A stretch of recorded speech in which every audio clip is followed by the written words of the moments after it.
Hello and welcome to today's video. Today is February 21st, 2023. And this short video I'm going to demonstrate the differences between the HERO11 Black and the HERO5 Black GoPro cameras. For the last 3 years I've actually been using the HERO5, and I talked myself out of upgrading a number of times. I thought to myself, well, it's recording in 4K and it's doing everything I needed to, so why upgrade? So in the end I decided, why not give it a try, and I bought HERO11, just one camera, and tried it underneath the wing, and I recorded some video over some snow-covered mountains that was absolutely phenomenal. I was awestruck by its capabilities, and so I thought, well, I'm gonna just go ahead and upgrade the cockpit camera as well. Now sometimes I use the cockpit camera as a POV mounted on me, and other times I mount it in the back of the cabin to kind of get an overall view of the cockpit and the cabin areas. And so now I've got two HERO11s, and I'm going to show some footage here that compares the two, and pay particular attention to the image stabilization characteristics of the HERO11. It's absolutely flawless. As you can see here, the HERO5 is very herky-jerky. As I move my head, there's really no smoothness to it, and it can be kind of annoying. Up to that point, though, I was satisfied with it until I saw the results of the HERO11, and now it's a no-brainer for me. So here again, the HERO11, you can see how smooth this is, and much more relaxing, really, to watch. And the other thing is, look at the difference in color saturation between the HERO11, the vibrant colors that you can see on the screen here, as compared to these, where it looks kind of grayish.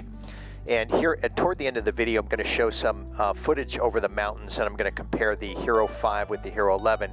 Now, don't get me, and by the way, these are both set up recording in 4K 30 frames per second, so they're identical settings on both cameras, and you can see the significant differences here.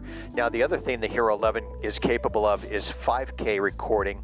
If I crop an image or enlarge the video image, the image holds together a lot better because there's much more data in the 5K recording. They are quite large files, and they do take quite a bit of storage space, so that it will limit what you can store in your SD card in the camera, and it'll certainly take more space up when you upload these to your computer, whether a PC or a Mac, whatever you're using. I use a PC, and the program that I use for my editing is Filmora 9. And so I've done, I don't know, probably about 160 or so videos of footage taken from the airplane.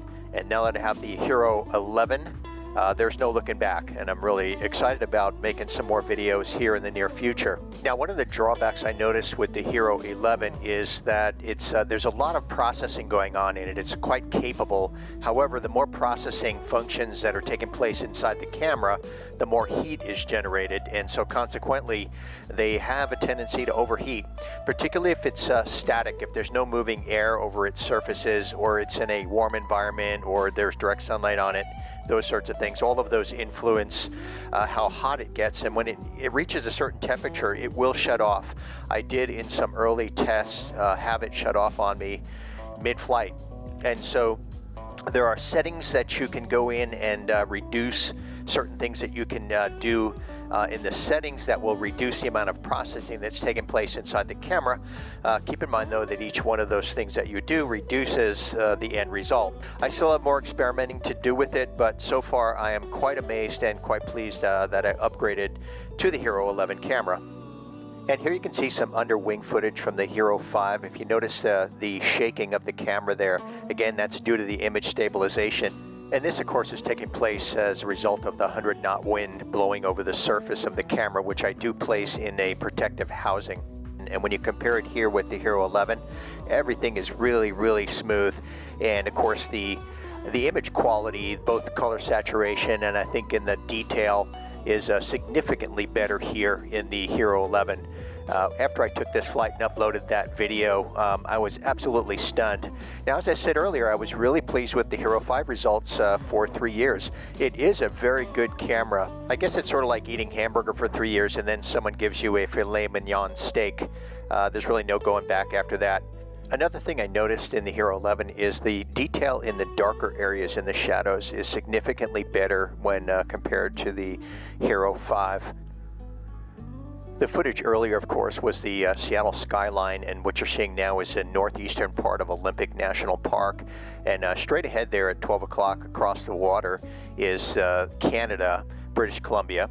And also here we have some footage of the HERO11 mounted on the wing facing toward the fuselage with kind of a forward view, again, as we fly along Olympic National Park here on a test flight of a MAL aircraft that a friend of mine purchased recently.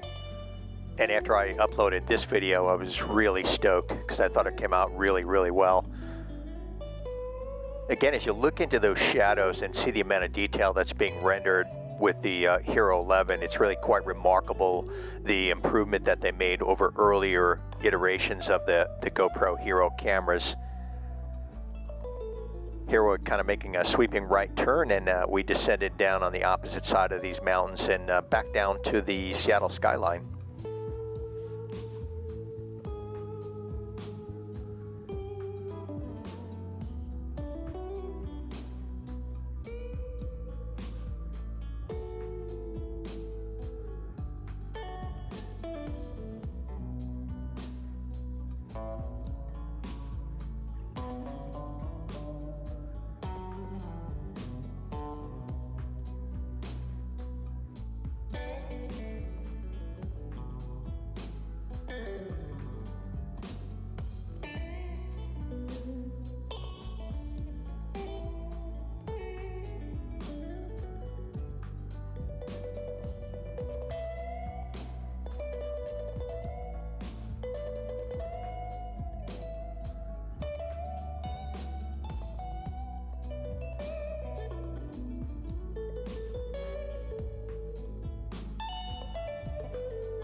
And that does it for today's video. Thanks for joining me, and thanks for allowing me to share my thoughts on the camera comparison between the HERO5 and the HERO11 Black. And as always, I'm looking forward to seeing you again on next flight.